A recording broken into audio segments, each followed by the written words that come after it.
छोड़ दे। বলিউডের পর্দায় আবার উত্তাপ ছড়ালেন মালাইকা আরোরা। সদ্য মুক্তি পেয়েছে থাম্মা সিনেমার আইটেম সং পয়জন বেবি, আর সেই গান ঘিরেই এখন সরগম সোশ্যাল মিডিয়া।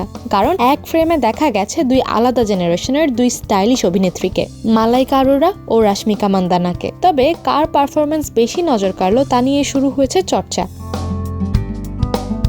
গানটির শুরুতেই মালাইকার এন্ট্রি, তার আত্মবিশ্বাস, শরীরী ভাষা আর নিখুঁত গ্রুভিং দেখে কে বলবে তার বয়স 52? মুন্নি বদনাম বা ছাইয়া ছাইয়ার সেই চিরচেনা মালাইকা যেন আবারও ফিরেছেন আরও বোল্ড, আরও বেপরোয়া রূপে।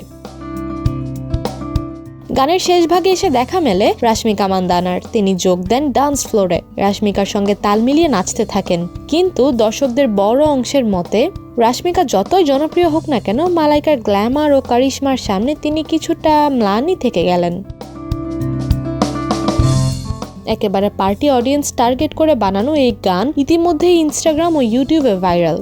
এই গানটি জায়গা করে নিয়েছে আসন্ন সিনেমা থাম্মাতে, যার পরিচালনা করছেন আদিত্য সরপোদ্দার। স্ত্রী বেদিয়া মুঞ্জিয়া এবং স্ত্রী 2 এর পর এটা ম্যাডক ফিল্মসের হরর কমেডি ইউনিভার্সের পঞ্চম কিস্তি। একদিকে ভৌতিক গল্প, অন্যদিকে হাস্যরস, দুটো মিলিয়েই দর্শকদের জন্য তৈরি হচ্ছে এক ধরনের নতুন অভিজ্ঞতা। থাম্মা মুক্তি পাবে 11 অক্টোবর 2025। তবে সিনেমা রিলিজের আগেই পয়জন বেবি দর্শকদের আগ্রহের পারদ চড়িয়ে দিয়েছে কয়েক ধাপ উপরে। এখন দেখার বিষয় গানের মতো সিনেমাটিও দর্শকের মন জয় করতে পারে কিনা।